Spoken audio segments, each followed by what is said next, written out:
Yo, welcome back to the Audio Theory Podcast. If you're new to the channel, please hit the like button as well as the subscribe button. What's good, Danny? How have you been? I've been good, dude. Cannot complain. Trying a new setup right now. So please, everyone who's watching this on YouTube or TikTok, comment. Let us know if you prefer it better. But life's good, dude. Cannot complain, man. Great weekend. A lot of recovery. I think we mentioned the last week's pod. Work kicked my ass completely. Dude, so much so that we actually had a Thanksgiving picnic as like a company. Like, hey, like bring your family, come to the Saturday thing. And I was like, dog, I love y'all. But after what I went through last week, you're not getting any more time from me. I'm sorry. Like I appreciate the free food, the gesture. If I had a son or a daughter, it'd probably be like a great thing to do. But as a man who just wants peace and quiet, we're good, dog. So I was very proud of myself. I think in the past I've been like, nah, you have to go, bro. You have to network. You got it. And I was like, no, bro. I'm good, bro. Like, I feel you. They know who I am. Like, I think I'd be much better off like staying my ass at home than going there looking miserable. And they're like, ew, what's wrong with Danny on the weekends? Like, why is he so? So I was like, bro, let me just pick and choose where I do this. But besides that, man, great weekend on my end. How was yours? It was good. So for some weeks now, I had some college buddies who live closer to me now, who've been trying to plan a barbecue for a while. I raised my hand and was like, "Oh, let's just do it at my place," since I was new to the area. And the day of, I regretted it. I was like, "Fuck, I really don't like hosting. Like, for the idea of it's fun, but I don't know. It's just." Like whether it's my birthday or anything else, I don't like being the center of like organizing shit. It's just not my thing. But it was nice. We had a good time, kicked it in the jacuzzi, grilled, did all that. But yeah, work's been kicking my ass. I think like the two highlights for me recently are one, with the way I plan my work from home weeks and this big like world leader event called APEC. Is happening in San Francisco. So basically it's a nightmare if you're commuting to the city. Thankfully, my boss has kids and hates commuting. So she's like, just stay home, which means with my setup is, I technically won't have to go to the back to the office except for 1 week, which is December 10th or something. So happy about that. And then I have a new MacBook and most people I saw that. But I'm happy because fucking like doing anything labor intensive, music, freelance, this like that shit has just been annoying on my old MacBook. 7 years overdue. And thankfully I have a discount, so it didn't hurt the pockets too much. Well, my wifey's pockets too much. So yeah, that's what it's running on right now. Hopefully it's worth it. I'll know after I edit if this shit was worth it at all, but super excited about that. No, dog, but I think, again, not to get too much into the company, but I do think like these things over time, like it's almost like the critique they have with like the Apple phones, like it's almost like slowing down too aggressively. And you're like, bro, like this shit ain't that old. You know what I mean? Like, how did we get here, bro? Because I feel like my MacBook, like, again, in hindsight, dude, I got this computer in 2017. It's already 2024. Like, I get it. Like, that's 7 years. Even though it might look like the new versions, it's not. Right. But sometimes I'm like, bro, I don't even use this shit for anything besides the podcast. So, like, what's it struggling with right now? You know what I mean? So, but it's just technology, bro. Like, it just... For sure. Once you have that one computer that you've tested out that's like so much faster than yours, you're like, oh, bro, my shit's like done. So congrats on the new setup. Appreciate it. I will say a lot of people, and this is like unbiased, people who hate Apple, like everything about them. MacBook is the only device anyone like objectively says is better if they're not like a gamer. Says is like the device they go to. They might hate iPhone and iPad and everything else, but I think MacBook tends to have less viruses or like none really. Because I remember I used to have PC way back in the day. Granted, I was downloading all kinds of stuff, and I would get a virus in fucking 10 minutes, and computers just wiped, and it would last me like a year. Done. Computers are done, bro. Right. So looking forward to. Getting a new computer is always a nice feeling, bro. Because it's also like that one purchase, almost like a car. It's like, wow, I'm going to have this for at least 5 years. Yeah, I mean, like it's like a big moment, bro. So that's cool. Yeah, appreciate it. How's the feedback been on Limitless? Feedback has been minimal, I will say. I don't know if it's because it was a surprise drop and I didn't do like nearly as much. Oh, like the normal marketing and like TikTok stuff you would normally do? Yeah. I definitely ran ads and stuff, but this one doesn't seem to have as much traction. And YouTube Shorts just like, I don't know if after reload, they're like, yo, we got to give some views to some other motherfuckers on the platform or what? Because I can't get a single view for any of my music anymore on YouTube Shorts. The pod is fine, like hit or miss. We'll get like 3,000, 4,000. My music, lucky if I get like 3 likes and 10 views on the song. That's so random, dog. Yeah, like, I don't know what happened. The algorithm's not fucking with me right now, but yeah, it's been stagnant for this particular one. Interesting.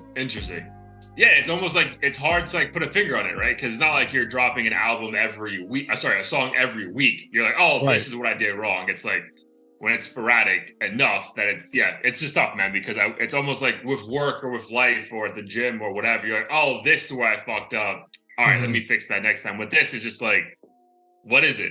Kind of a thing. Yeah. It's almost like the luck of the draw, but it's almost like it sucks when like something you put so much effort in is like dependent on the luck of the draw. It's like that kind of sucks. Right. And then you just get sick of investing so much energy into like wanting to create these viral moments so you can get listeners. And it's like, that's not like, obviously I want eyeballs on this shit, but I don't want to like have to do corny skits and like fucking come up with 80 different captions for the same 15-second clip. Like that shit gets exhausting after a while. So I'm like, you know, I have my limits on how much money and time I'm putting into each release. But sure.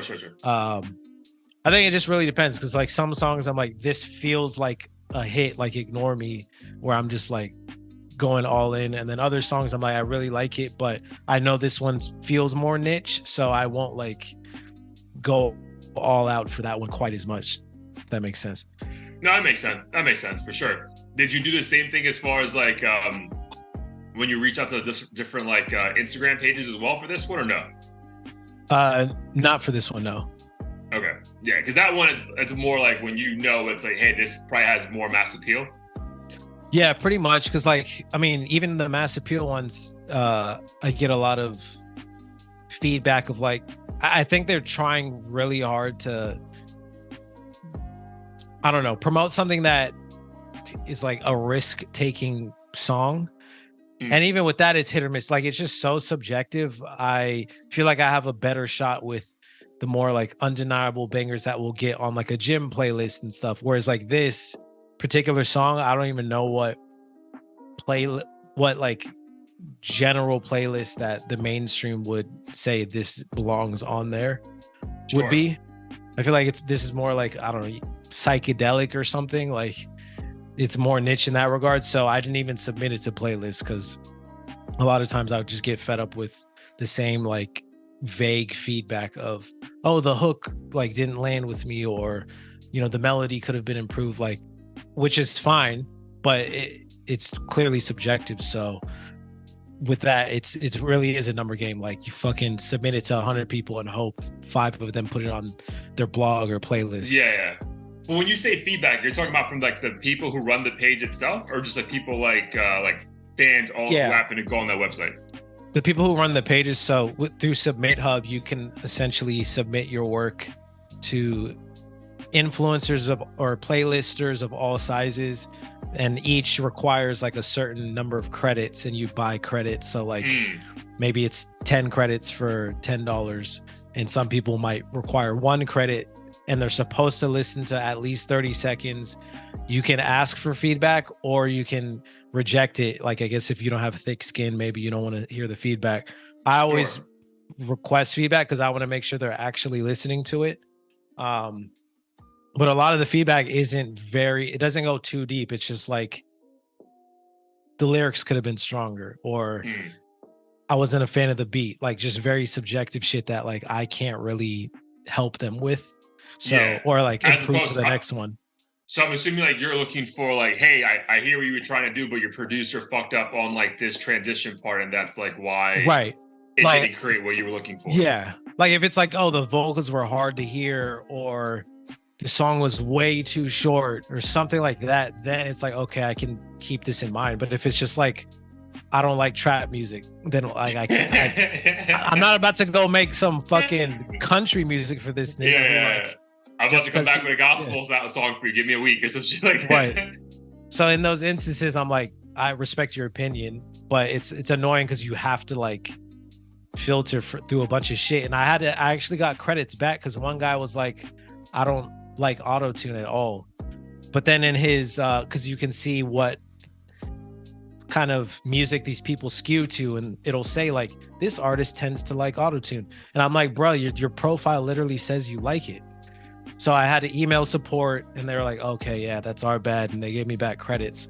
So I don't even know how like effective the filtering system is either. So that's what makes it tricky.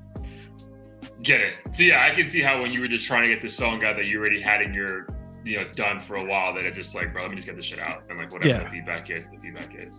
Yeah. Do you already have a couple of songs that you're working on for before the year's up or the next few months? Or is it just pretty much like waiting for inspiration? I have one that I just have to record it. Like the lyrics and beat and everything are good. So it's just a matter of time. I'll probably, since I have a lot more work from home time, I'll probably get to that hopefully before the end of the year.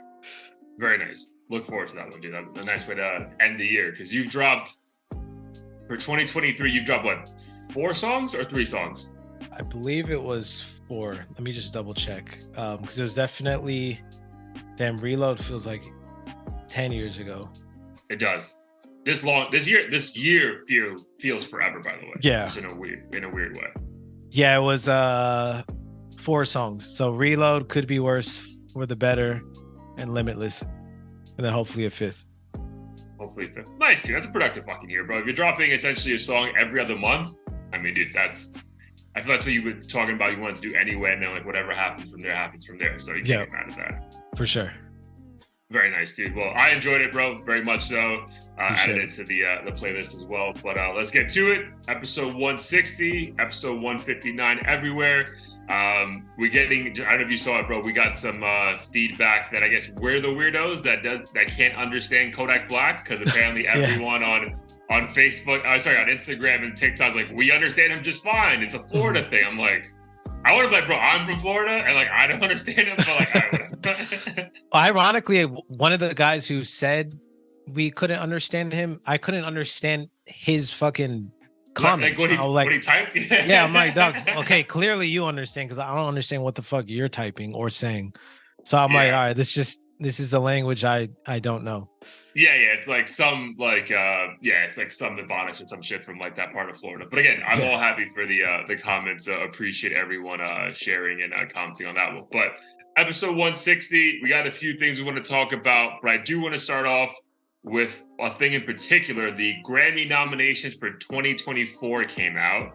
So if you do have it up, could you pull up the rap album nominees for 2024 or 2023, I guess? Yeah. So the best rap albums, Killer Michael, Travis Scott, Utopia, Metro Boomin, Heroes and Villains, Nas and Hit Boy, King's Disease 3, and then finally Drake and 21 Savage, Her Loss.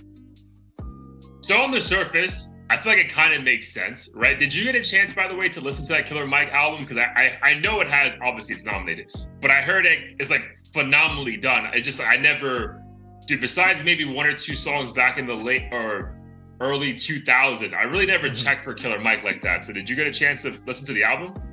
I did not, and I should. I feel a bit guilty because I like to, sometimes I'll complain about music not being good enough or whatever, and I know he's one of those artists that people respect, but similar to you, like I've only really heard or like messed with songs where he's like featured on an Outkast song or something. I've never like Outkast or a random Jay-Z song.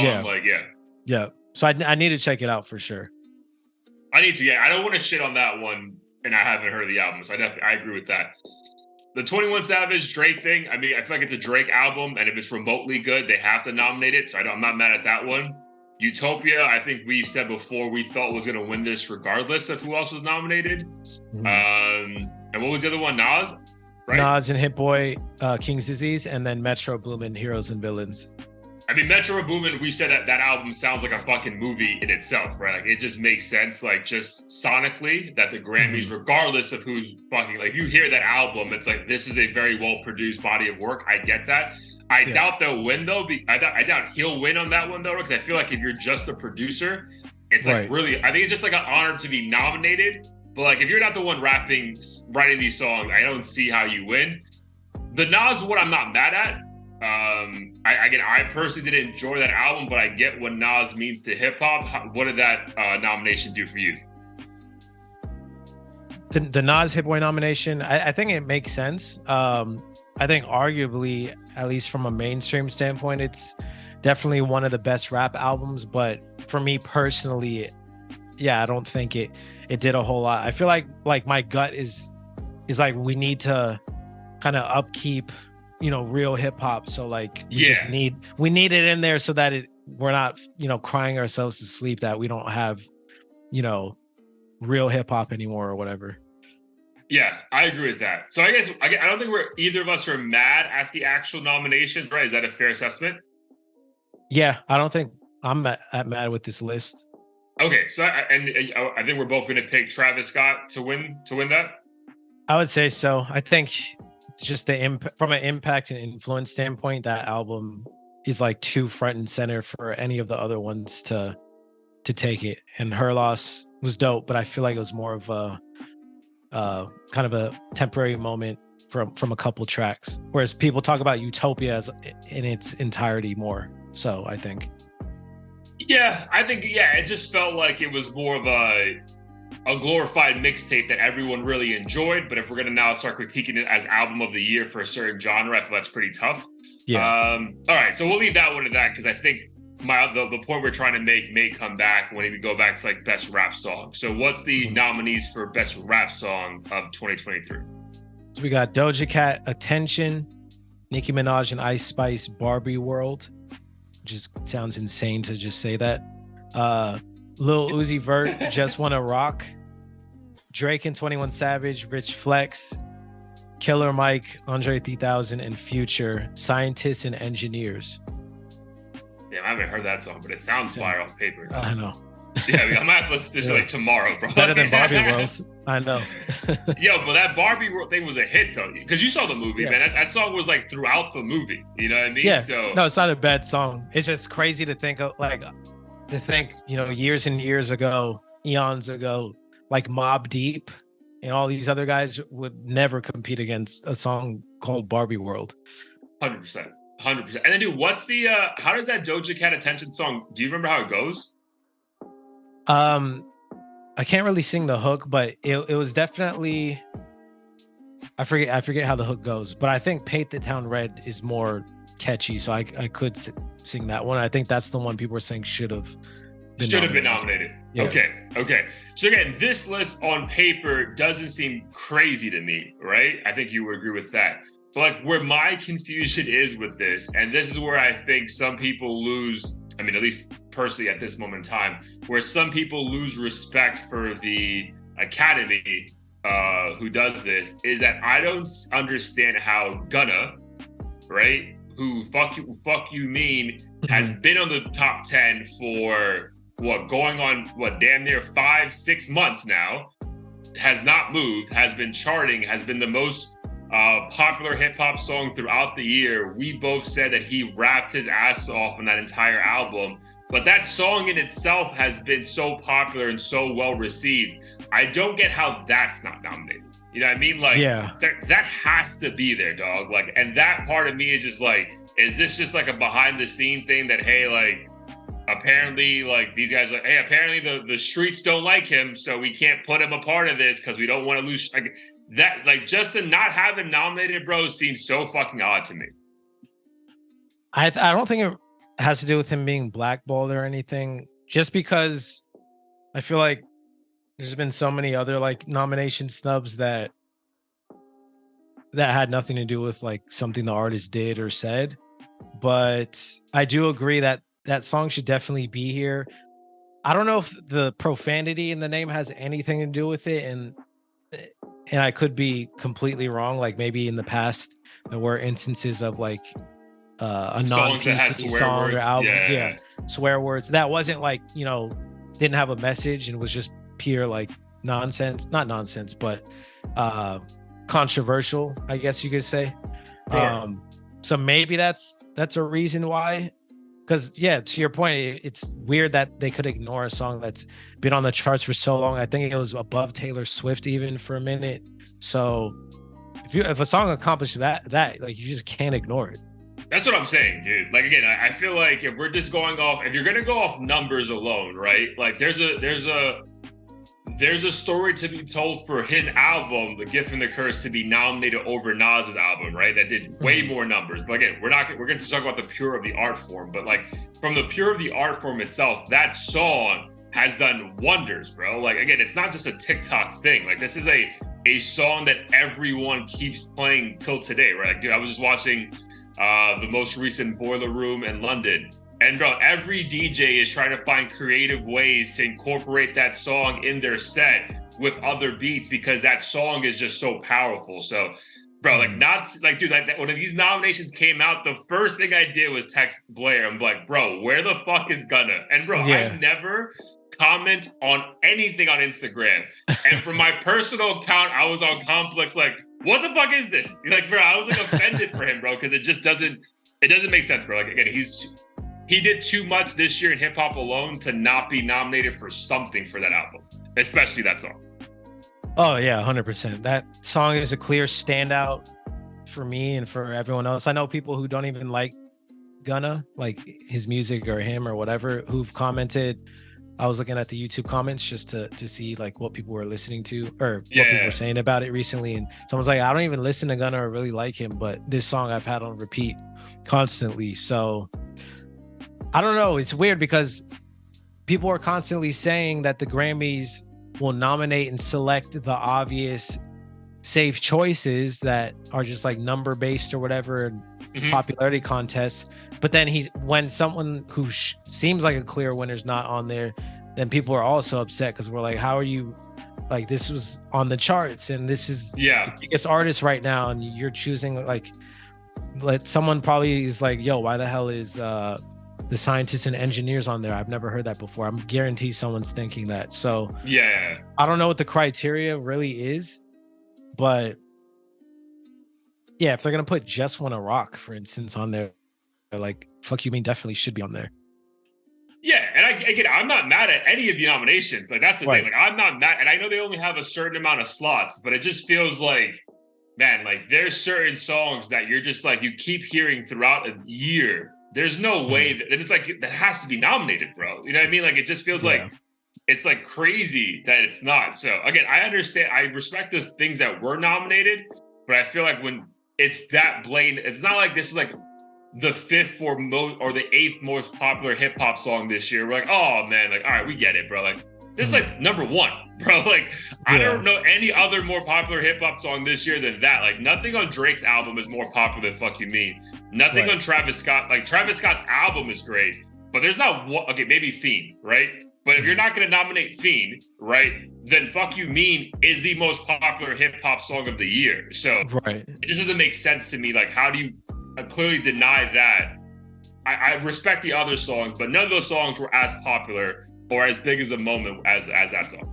Yeah, 100%. And if it does have anything to do with the Rico case, I feel like it would have nothing to do with the snitching and more to do with the just fact him that he might be being in jail involved. Or something. Involved. Yeah, just like involved. Like we don't want to associate with someone who like potentially is part of a racketeering situation or something like that. But we'll let people who talk about that get nominated. But essentially. Yeah, that's fine. Anything else with the Grammy knobs? Any other genres or anything you want to talk about as far as like snubs or predictions? No. I guess in terms of predictions for that though, I would say if I had to guess, Doja Cat's winning. And man, that's a tough one, but yeah, I would say Doja Cat. Dude, I'm saying Doja Cat's winning or that Barbie song is winning. Yeah, Like I feel agree. very confident it's one of those two. And I don't even know how. I know the attention song, bro. Like I know if I hear it on TikTok, I'm like, oh, that's what it is. But she's winning, bro. Like like she's a cheat code, bro. Like whatever she puts out, it's gonna go number one. And not because of her. It's like the music is that good. Like we've always been saying that for a while now. Yeah. And then the Barbie song was just too catchy for dude. That Barbie song was the number one movie in America, like by a mile. You know what I mean? Like it wasn't even close to anything near that. So it's going to be one of those two songs. For sure. Yeah, I would lean in on Doja Cat as far as my prediction, especially because out of all the songs, except for maybe the Killer Mike one, I think it has like the most substance and it sounds good. Like it hits all the boxes of being catchy, has a message. She's already popular as shit. Like it's just an easy layup for her. This isn't the one that's like, I'm a rebel. It's not that one. Right? That one's the Paint the Town Red, and that's the one people were saying should have won or been nominated because that was on the charts for however long. I think it still is, bro. I think Attention also still is, by the way. Okay, so and then we're both agreeing that Utopia should win Album of the Year, right? Yep. Yeah, I think that's also going to be like a not a payback, like a hey, we feel bad that we fucked you over when you should have won last time, and Cardi B won. So like here's the that was the year, right, when Cardi B won, that Travis should have won. Yep. Okay, yeah. So there's no they're gonna pay him back with that one. Yeah. All right, cool. So it's another thing that's maybe a weird cosigns that the Grammys wouldn't be a part of, but it seems like the internet is loving this cosign. We can both jump into this in a second. Lil RT, 9-year-old street rapper, talking about the most insane drill trap lyrics you've ever heard in your life, regardless of the age group. So give the people an insight on who this young rapper is. Yeah, so Lil RT, I actually discovered him through Candace Owens, who popped up on my YouTube feed. I saw snippets of like her comments on that, by the way. On her commentary on it, yeah. So I was intrigued. Obviously, she's using the "this is what's wrong with Black culture" angle. And if I'm not mistaken, Lil RT is from Memphis. Let me double check. 9 years old. 9 years old. He's 9 years old. Yeah, from Memphis. And yeah, I mean, it's honestly, in terms of the content, it is very similar to what you would hear from any rapper age 16 and up who's from the hood. Sure. But I think it's just disturbing to most, or it should be disturbing to a lot of people, because he's 9 years old and he's talking about things that only adults should be doing if they are going to choose that path in life. And obviously there's backlash from the community in general, or people online at least, saying that this kid shouldn't be doing that. I believe a rapper by the name of Doughboy, I think he signed a Future from Cleveland. He said, to basically leave him alone, because like he knows a bunch of kids in the hood who are just like him, badass little kids who are really living that life, blah, blah, blah. And obviously there's some pushback even on that. So that's kind of the rundown of this whole situation. Definitely not the first time this has happened, but obviously as social media grows, we see more and more of people trying to capitalize on young children when you can easily make money and get fame off of it. Yeah, and his hit single right now is what, 60 miles, right? Yep. Yeah, saw the video for that, heard the lyrics for that. Pretty wild, right? But I guess like in the history of hip hop, right? Like this is not the first time that young artists have been taken advantage of, right? We can go back to Bow Wow, we can go back to Little Romeo. There's little everything, right? And these guys are all, producers writing these songs for them, making money off it. I think what's the most alarming and difference about this one, it's the lyrics, right? Because Bow Wow may have been talking about grown folk shit, but it wasn't about like shooting people, killing people, getting his dick sucked, right, driving in a stolen car. Like that's the jarring part about this, right? I don't think anyone's mad about a 9-year-old rapping. Like, bro, like that's fire, right? He can hold the flow, and it's intriguing, and it's mumble rap at its finest, but you still can kind of hear it. So I get that part.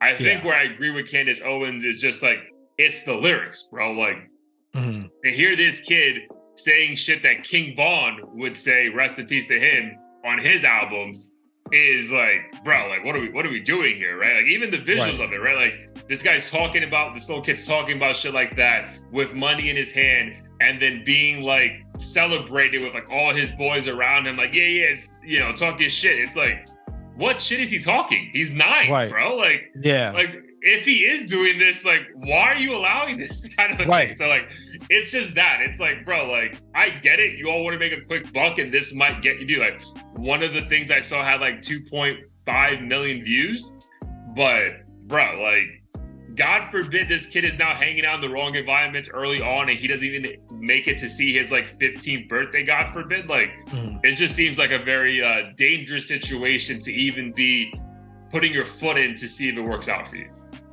Yeah, exactly. And the people defending this, I turn the question on them and say, if this was a 9-year-old girl twerking, talking about, you know, getting sucking money, performing sexual acts like that for money or for toys or whatever the fuck 9-year-old girls, you know, desperately want these days.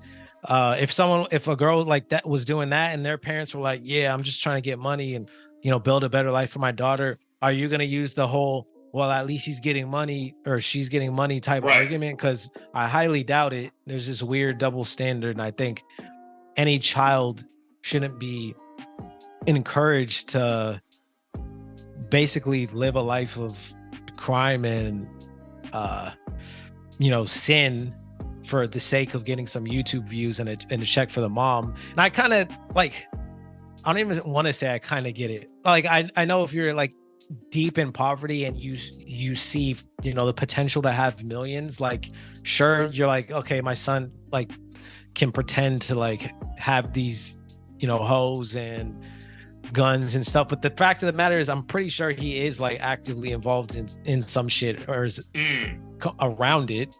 And it's just sad that, you know, we've gotten to a point where like we just, parents want the clout from their kids, and to me I don't see it as any better than kind of pimping out your kid. Like, there's people in third world countries who sell their sons and daughters to like basically pedo dudes, and they're just like, fuck it, I can get my check and go home. And this is just like a cooler version of that. It's a cooler version of that, right? Because I'm sure some of the comments were like, oh, this is sick, when's the next song coming out? But at the end of the day, dude, it isn't this kid going to his parents saying, oh, mom and dad, I want to be a rapper and I want to do this and this is how I want to do it. This feels very much like a fabricated situation of like, how can we get a bag real quick? And like, it's fine, bro. Like, again, all that's fine, right? It's this, whatever they're doing on YouTube is legal, right? Like, you're allowed to upload your videos and it is what it is unless YouTube feels like it's not appropriate. However, it just feels wrong, right? Like, it feels wrong to see a small ass human being just say those lyrics and it's like being like, yeah, like he's killing it. It's like, bro, like if that was your son or nephew, like, yo, I'm gonna beat your fucking ass, bro. Like, what are you doing, bro? Like, And let me ask you this too, because I was thinking about like Doughboy, and if we were to ask him, you know, why are you encouraging this behavior? Essentially, I'm pretty sure his response would be, well, if I'm not hopping on this song and getting this kid, you know, a career going, he's just gonna be in the streets anyways, robbing people, shooting people, doing everything he's rapping about. But at least if he has the money,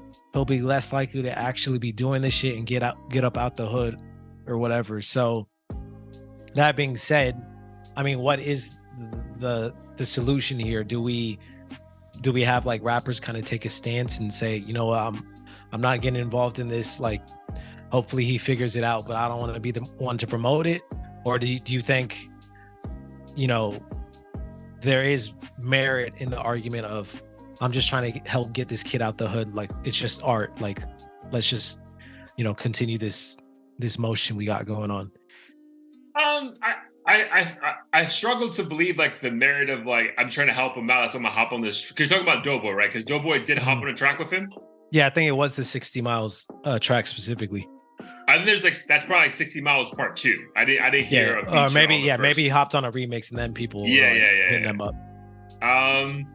I don't know, man. I disagree because like if the context is, hey, I'm gonna help this kid out to make him get that much bigger, dude. At some point though, you have to, as the artist who is on quote unquote, I feel like you have to look in the mirror and like, yo, what am I really pushing here, right? Like again, if it was his son, I failed to believe that he would actually promote that kind of music as well, right? So I don't know, man. I feel like if I was gonna jump on a track, if I'm Doughboy with that kid, I'm trying to help him write these lyrics that aren't that aggressive, bro. I think that's the issue. It's just like, bro, like it doesn't feel right. Like this isn't feel good music, right? It's not like Bow Wow that's like a fun dance song or some shit when he's like 13. You're like, oh, bro, I can fuck with this. It's like a 9-year-old talking about getting head and running away from the cops. It's like, right, bro, there has to be a line, bro. Like again, like so, yeah. I think it's more like we take a stance, man. Like, hey, man. The hood is ready. I mean, the industry's ready to support you. However, we think you're super talented, but we're gonna have to change some of these lyrics like right away, right? Because again, dude,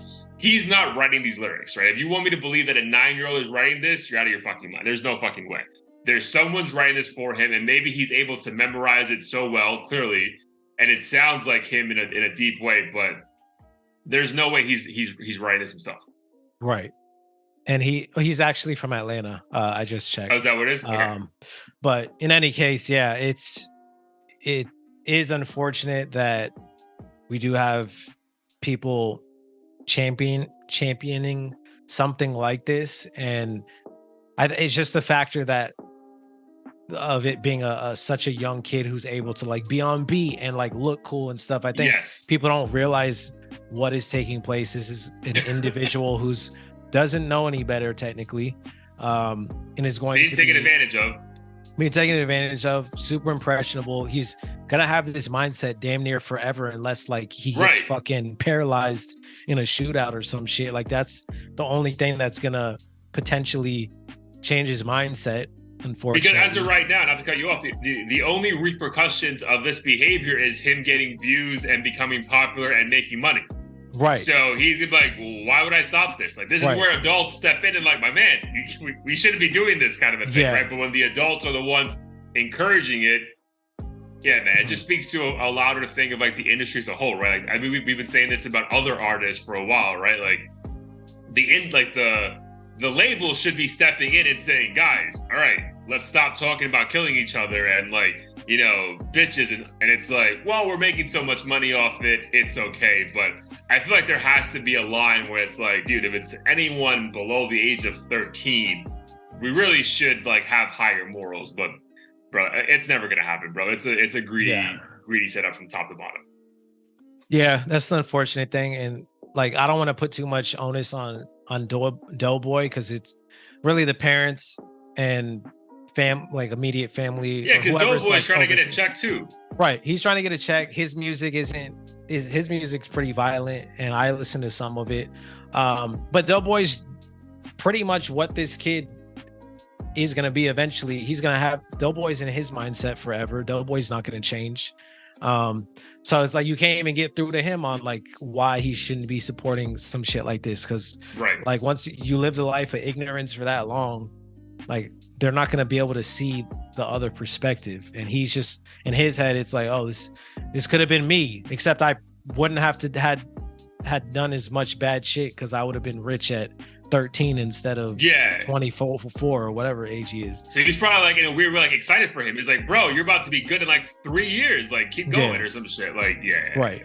But we all know how child stars turn out. If like something like this, super generic, like bro, what is he talking about? What does he do? It's mumble though, bro. Like I was like, I saw a couple of shorts and I'm like, oh, thank God the lyrics were there because like on the original video, like I get what he's saying, but like I don't know the exact lyrics word by word. I'm like, oh, that's what he's saying. Right. And also this idea of running away from the cops driving only 60 miles per hour. Like, isn't this fucking speed limit in most states? Like, how is that like a hard thing to do? Yeah, I was like, oh, I'm driving 60. It's like, yeah, dude, you're probably like 5 miles. Yeah, you're following the rules and breaking the rules at the same time. Makes no sense. I was like, bro, how is that the line? But well, maybe it's a school zone because school zones are what, fucking 25 miles an hour or something? 15. Yeah. So then he is living life on the edge. Okay, maybe it's that. But I remember like thinking that, I'm like, bro, why is the hook 60 miles? Like, how is that scary? Yeah. Well, but again, wish him the best. Hope he never gets hurt. Again, if he can secure a bag, but again, from a jarring standpoint, this is pretty jarring to see a kid just talking about shit like that. And it also gets like, dude, again, we spoke about this in the past before, but I think we're two men of minority who also hate these like stereotypes constantly being pushed. Mm-hmm. It's like when you see that, like it's such an easy thing for the other side to like, there you go again. And it's like, bro, like you can't judge everyone by this, bro. Like get the fuck out of here. Like, and that's the worst part about all this stuff is like, obviously people who are around Black people enough generally aren't dumb enough to see a video like this and say to themselves, all Black people are like this. But it's not them. It's like the old Asian lady who happens to be flipping on NBC News who sees this video, and then when she leaves her house, like this is the only representation she has, and then of course becomes racist, and then we get upset because she's treating us a certain way based off of one fucking video, and it's just like this toxic cycle that we need to fix somehow. Yeah, but I don't know the answer. That's unfortunately it's like that the answer is eluding us for centuries, my guy. So that's the tough part. But yeah, it just sucks. Because again, it's just like especially dude, when this is getting 3.2 million views in like 2 months, clearly this can be pushed in a very aggressive way towards a negative, right? So it's just like it's tough, man. But again, secure the bag, do what you need to do. But I just wish there was other ways for like young artists to do that and still not, I don't know, just make a lot of people look bad, including themselves. Right? Like, I feel like it's just a bad look overall. For sure. All right, so it's not a bad look for your boy, Jack Harlow. We mentioned this last week a little bit, but the single officially dropped, "Lovin' on Me." So your thoughts on the single itself? I think it's a bop. I definitely, if I heard it in the club or whatever, would not be mad at all. I think it's very catchy and easy to rock out to. If I do have any criticisms, I would say it feels like a very blatant Drake impersonation. It's uncanny how similar it sounds to Truffle Butter by Drake, which I don't know if it's a coincidence or not, but clearly Drake's formula. Still a great song. My question is, what direction is he going from here? Like, is an album coming out? Is he going to put out more shit like this? Like, is he just having fun? That's kind of my big question mark. But overall, I thought it was a, pretty good song. Yeah. So dude, all of that, and I'll just add a couple more things, but the song is fun, right? It's 2 minutes and 10 seconds of a fun song. Definitely add it to any playlist, right? Gym, clubbing, pool house, whatever, bro. It's gonna be a fun vibe to have that song on when it comes out, and you're probably, hey, run it back, one more time. Like I get it, bro. Like, but it's interesting when the criticism of him for the last like 2 years is like, bro, get off Drake's dick. And he's like, actually, like, I got one more, and then we'll change it up. But like, I got one more fucking song for you. Yeah. Because bro, so when you say truffle butter comparison, right? Are you saying the beat or the flow? The beat. And then I went and heard some other Drake shit, and Drake says your boy, like the way he says it, pretty much identical. And I know academics, apparently your boy is like Drake's like term that he coined for himself. So then I saw Jack Harlow using that term and like similar flow.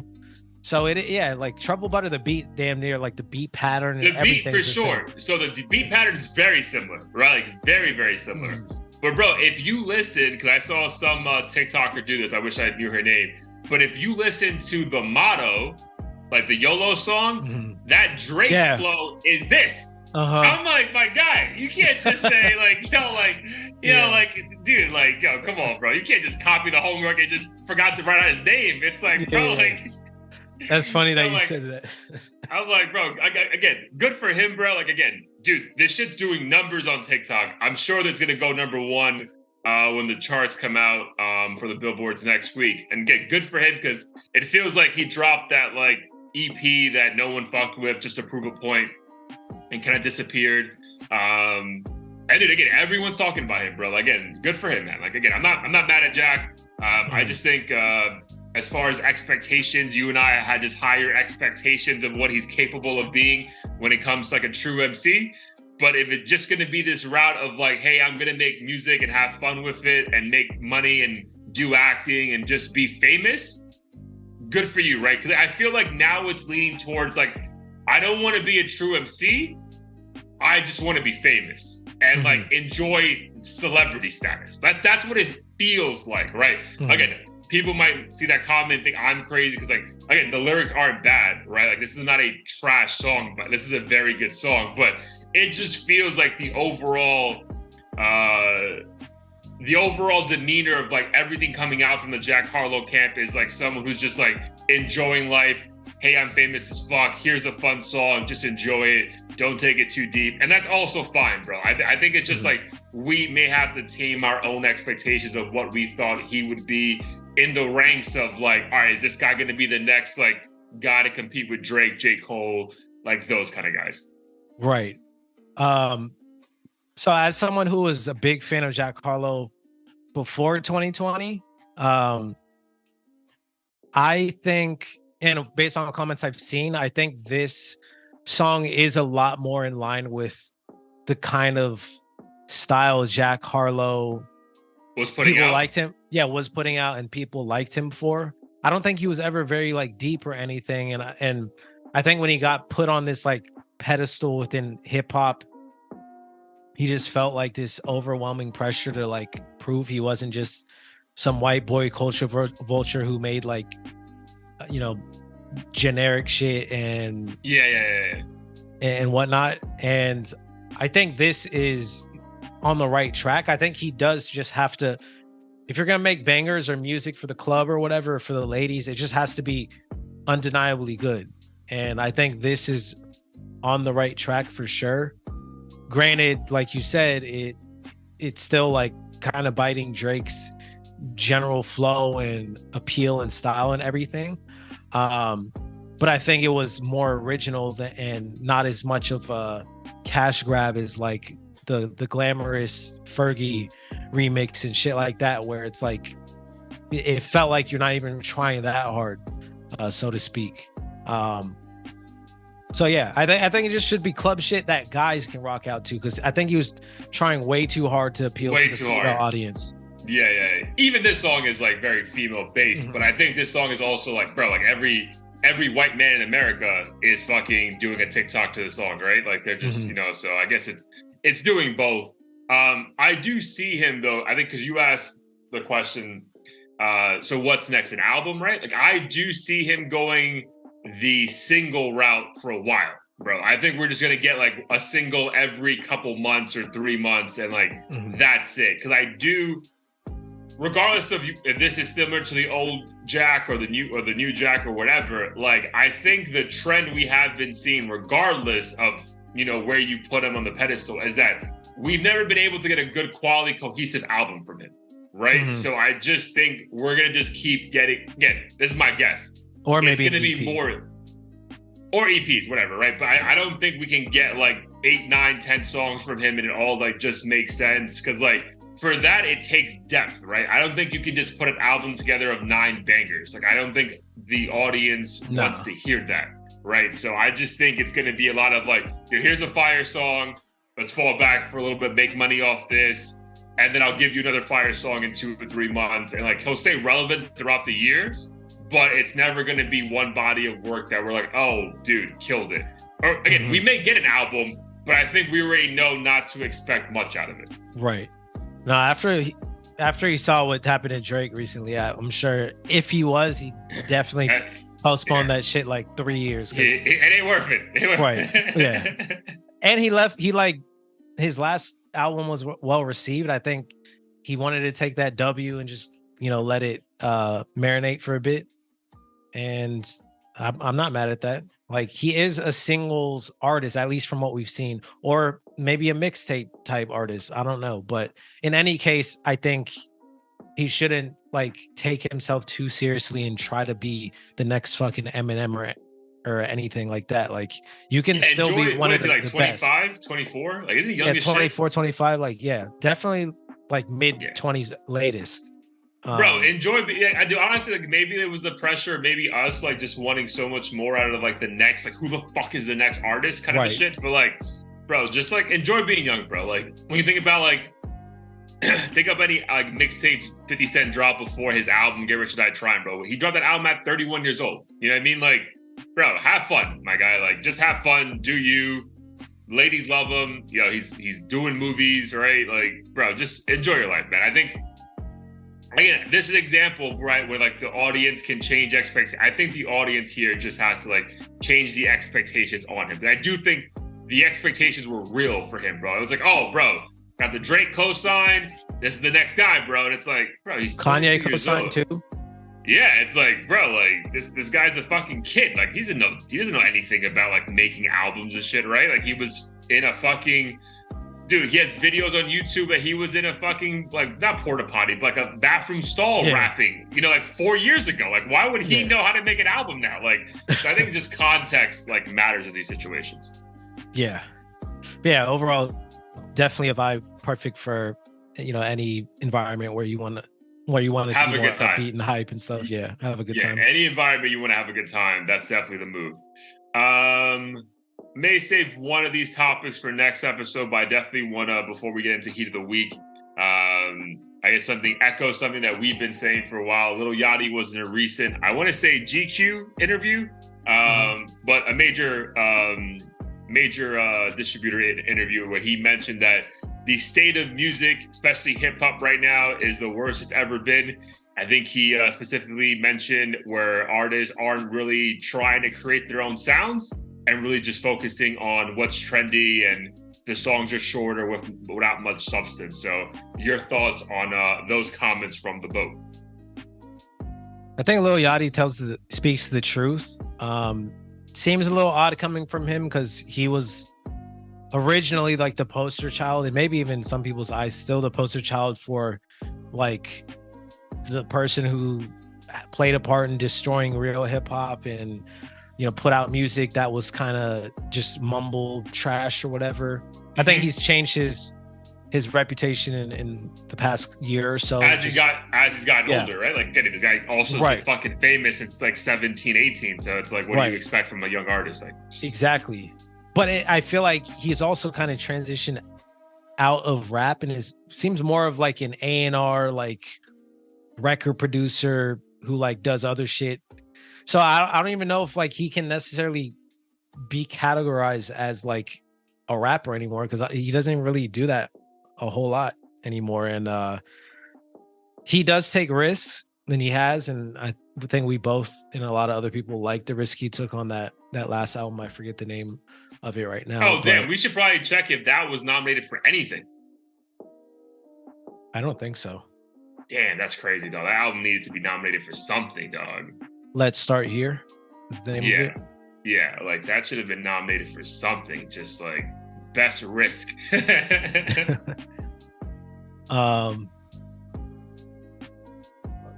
Sorry, something flickered.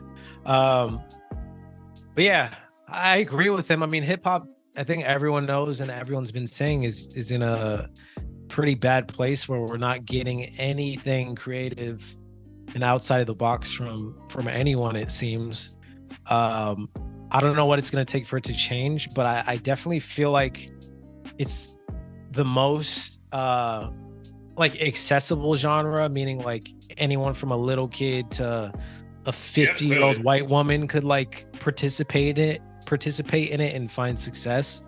And for that reason, I think people just want instant gratification through TikTok and streams and aren't really willing to put in the work to like build a brand and tap into a specific niche. It's like anyone could become a rapper, and it's only getting easier and easier as time goes on, and less rewarding for people who put a lot of time into it and come up with crazy concepts and stuff. Like nowadays, like none of that's really required to get overnight success. So I don't know what it's going to take for it to change, to be honest. I feel like we had this conversation every year, but this year in particular, Yeah, every week. But this year in particular, it seems like everyone's in agreement, like everybody.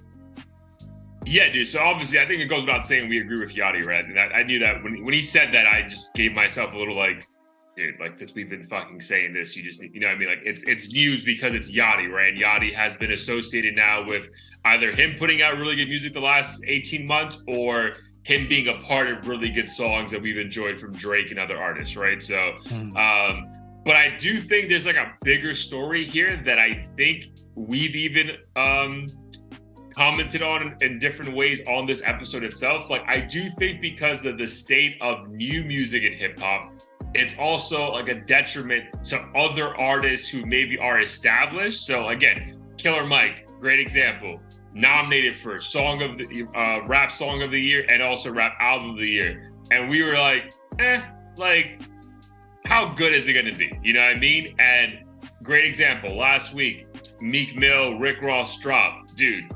Album was about on pace to sell less than 40,000 first week out. Bro, if Meek Mill, dude, because I was thinking about Meek Mill like a lot the last week is on this mix from Boiler Room. Did this, I think I said it to you actually. Andre Power, shout out to him in Selection. He did a mix where he mixed I'm a Boss with the Millie beat.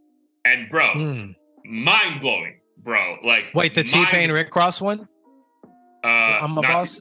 That song? Well, Meek Mill and Rick Ross. Oh, so I'm a boss. I'm a boss. Yeah, that's got like a billion boss songs. That's why. I know what you're talking about. No, but this is like the Meek Mill, Rick Ross song. I'm a boss, and then with the Millie beat. And bro, phenomenal, right? So, but there was a time, dude, not that long ago, that if you told us in 2019 that we're getting a joint Rick Ross Meek Mill album, the hip hop world is stopping what they're doing to listen to that all day long on Friday. Yeah. And the fact that I haven't heard a song yet, I was gonna listen to it today and I was like, oh, Kid Laroi dropped too. Let me listen to that first. Like, there's just nothing like is gravitating me towards listening to it. And it's not the marketing, because these motherfuckers did a million interviews leading up to this album dropping. And I was still like, bro, there's no way that's just gonna be good. You know what I mean? So yes, again, I understand we can't complain and then not check the music, but I think the poor quality of 85% of what we're getting makes us just feel like, bro, like low expectations. Low expectations, bro. Like, why even waste my time, bro? Like, why am I listening to an hour of this shit? Like, what are they gonna be talking about, kind of a thing? But then it's just that's the scary part, right? Because then, like, if that keeps happening, bro, this shit's not sustainable. You know what I mean? Then all we're doing is waiting every year for a Drake album. And it's just like, okay, like, I'm not mad at it. You know what I mean? Like, we can have our roller coaster of like, I hate it, I love it, I hate it, I love it. But that's all you're going to be doing, bro. It's going to be Drake, J. Cole, and then every fifth year Kendrick album. And then that's it. Like, bro, that's no longer a genre of music. That's just three artists who happen to drop occasionally. Like, that's not a sustainable thing. So I think that's like the scarier part. Like, what is hip hop even going to be in 2020 or 2030? You know what I mean? Like, what's still going to be around, right? Because I'm just not tapped into like country music, for example, but like, it seems like that's just not going anywhere, right? Like, I don't hear people talking about I'm seeing new artists win all these awards and like Jelly Roll, for example. So I know it's just a little bit scary, bro, where hip hop is right now. And again, I know, like, again, I think I knew we were gonna agree with what Yachty said, but when you start realizing the other shit we're not even checking for anymore, like, it's like, damn, like, fuck, bro, like, what's happening, bro? Like, and I don't think we can be here 5 years from now and actually think this is going to be a genre that's actually doing well. Yeah, I feel like the people we were excited about, 10 years ago or so, like the Rick Rosses and Meek Mills, I feel like they just like, they've kind of moved on and this is no longer a beast they're trying to conquer. Like, they've already conquered it. They're kind of dropping a couple things for fun here and there, but you don't really, there's not that hunger and that you sensed from the music way back when. And I feel like back in the day, not back in the day, like way back in the day, but like early 2010s, you'd see a lot of like cross collaboration amongst the different types of artists. Like as I was going through older songs, House Party by Meek Mill. There was like a big ass remix with like Fabulous, Mac Miller. We haven't heard a single Meek Mill or Rick Ross song at all this year. So it's also on them. Like, I agree. Like, you can't just expect, hey, you didn't say anything for a year and then jump back in. Like, we have an album. We also like, and bro, like, I don't need to listen to your shit. I get that, but it's just crazy that like we're not that far removed from those times, right? Like, I still remember Meek Mill coming home from jail, 4 years ago? And everyone saying he dropped the classic with that album. And like, now we're like, bro, can you just stop rapping and leave us alone? Like, it's just like a very weird thing. And I think the overall state of hip hop has played a part in them not even wanting to be a part of it. Yeah. But then also there's like if they don't sell, they're still good. Like, that's why I don't think like when it comes down to it, the music itself isn't going to necessarily be the best it could be, because the stakes aren't really high. Like, if the shit sells 15 copies, they're still good and they can move on. And I feel like a lot of the younger people just aren't really, doing a whole lot different, and they're just trying to get on, and they're not taking their time with it. And for that reason, even if they do come out with something hot, like, we're moving on 2 weeks later to the next release. And it's getting to a point where I feel like I'm spending so much time just having the algorithm show me new singles and stuff. But even then, half of those new songs are like generic shit that I could go to that artist for after I'm done with this random person. So yeah, the music discovery, I'm sure there's a ton of real good hip hop out there. It's just we have to try way harder, and Spotify isn't helping. Like, none of these platforms are helping because they're just showing us the same 15 people. The same. Yeah, dude, 100%. Like, so you're relying on the algorithm. I'm relying on like different DJs I follow on SoundCloud to like kind of like, what are they playing? Let me go discover it, blah, blah, blah. But then like there was one, dude, again, a very good set I found, but I'm like, dude, you might as well call this the TikTok set, because it's just like every popular TikTok song back to back to back. And I'm like, all right, bro, but like, this isn't like, I know these songs, you know what I mean? Like, I want like the other shit. So yeah, it's getting, dude, I'm telling you, for what we started this pod for, again, I'm not saying we're quitting and throwing the towel, but like, it's interesting. It just become like the evolution of this podcast too, right? Because I feel like when we first started this, it was like, bro, we're gonna put people on to shit they've never heard of, you know what I mean? Or like, maybe you heard of it, but you don't know the artist, so we'll give you more of a backstory. And now it's just like, bro, like, who is there to discover? You know what I mean? Like, who's there even to fucking talk about? You know what I mean? Like, and then the people we bring to you, if we bring up a new artist, for the most part, like, at least this last like 8 months, they're saying shit you've heard from everyone, right? It's not even a unique take. So it's like, yeah, I don't know. I feel like 2023 has hit differently with like what we've been getting. And again, I chose like, there's a multitude of reasons of like why that's happened, but it just feels the most prominent this year, right? Because I feel like even last year it was like, yeah, it's a little shitty, but we had the Drake, we found a couple artists here and there that made sense. But this year feels like we had Yachty, which is a nice moment, Gunna, which we loved, Drake's, ups and downs, and then that's it. And like, bro, how is that an entire year of music? Like, that's wild. Right. Yeah, it's crazy. The pandemic did something, dog. Yeah.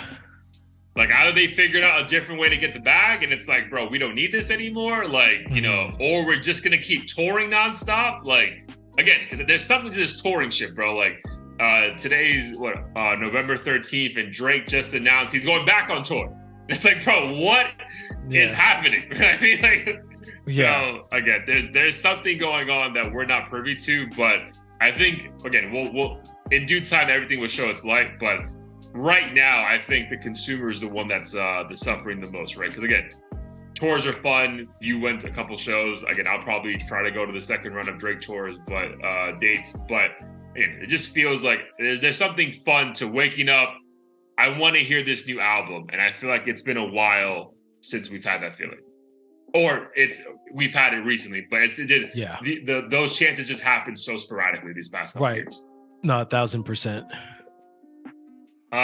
Cool. All right, bro. Let's get out of here. Episode 160 about to be in the books, but as always, heat of the week time. What is your heat of the week that you were bumping over the weekend? Yeah, so surprisingly, this weekend was a lot of great music. Nice. Not necessarily bodies of work, but just individual singles. Like moments? Yeah. So it was tough to choose one.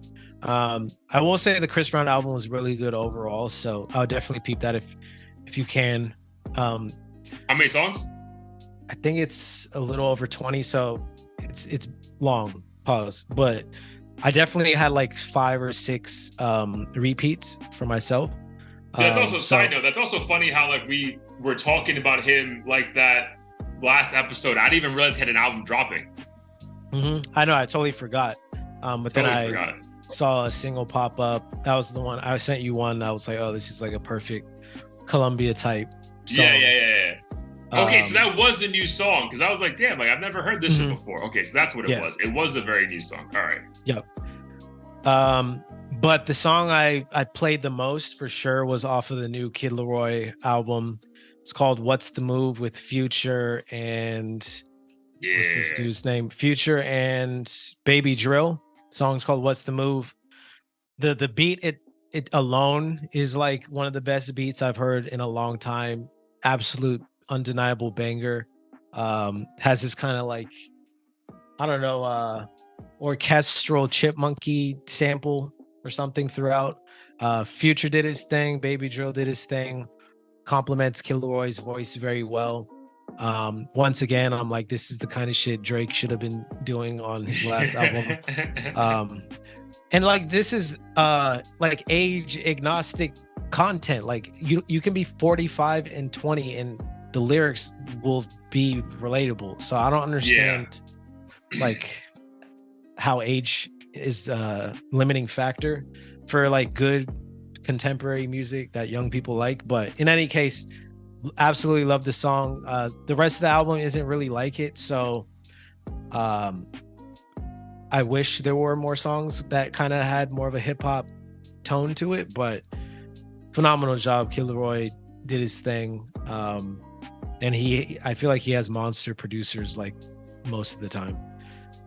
Yeah, so I'm going to echo that. So I'll get into my Heat of the Week in a second, but I'm going to echo that. The album itself is very, one, you can tell that his voice is maturing, right? Like it's deeper, right? Like it just is. Like he just, I think he's like 19 or 20 now, whereas like the most of stuff we heard, he was like 16, 15 or whatever. So I think that aspect, I mean, it could be scary, right? Because you don't know what you're going to sound like when you're older. Like, am I going to still be famous? Like, so it's cool that it's his voice coach or whatever, like it's clearly working for him. This album definitely gives way more emo vibes than his other stuff, right? Because I think there was like, I don't know if it was a weirdness about it, but like there was a lot of stuff from his previous bodies of work that we truly enjoyed, but it had more of a hip hop feel.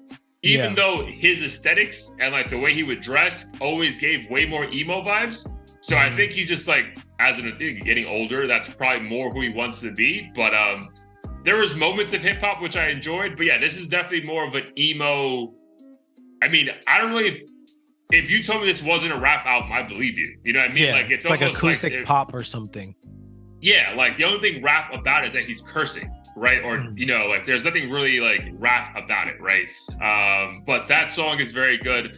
This isn't my Heat of the Week, but just an honorable mention. Another song that I really like on that thing is What Just Happened is a really good song. I don't know if that has a feature or not.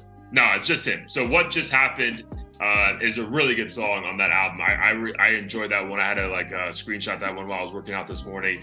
Yeah, man, good album. I highly recommend everyone to peep it. Again, it's weird though. Like dude, Chris Brown and him drop an album, and I feel like there wasn't a lot of conversation around it though. Like that's like, I'm like, why am I being told on Monday by Apple that this is out? You know what I mean? Yeah. Like it was just odd, bro. Like I follow Kid Laroi.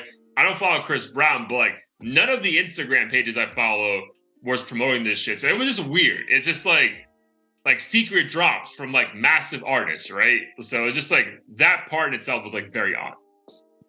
I don't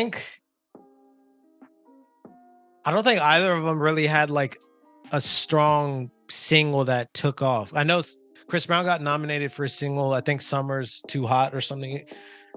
Summer Heat, I forget the name of it, but Summer Too Hot.